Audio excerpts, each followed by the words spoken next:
અરવલ્લી જિલ્લાના ધનસુરા ખાતે યોજાયેલ બાલિકા પંચાયતની દીકરીઓ સાથે સંવાદ યોજાયો હતો। બેટી બચાવો બેટી પઢાઓ અંતર્ગત બાલિકા પંચાયતની દીકરીઓ સાથે સંવાદ કાર્યક્રમ યોજાયો।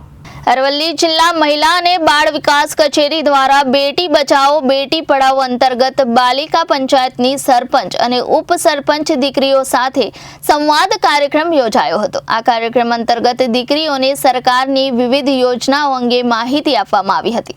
આ યોજનાનો લાભ તેઓ કેવી રીતે મેળવી શકે અને તેમની આસપાસની બાલિકાઓ મહિલાઓને તેનો લાભ અપાવી શકે તે અંગે પણ ચર્ચા કરવામાં આવી હતી। આજના કાર્યક્રમમાં દીકરીઓને પંચાયત વિભાગ, આરોગ્ય વિભાગ, શિક્ષણ વિભાગ, ICDS વિભાગ, દહેજ પ્રતિબંધક કાયદા વિભાગ, સમાજ કલ્યાણ વિભાગ, માહિતી વિભાગની વિવિધ યોજનાઓ, કાયદાઓ વિશે જાગૃત કરવામાં આવ્યા હતા। રિપોર્ટર હિતેન્દ્ર સિંહ રાઠોડ, જનાદેશ ન્યૂઝ, અરવલ્લી।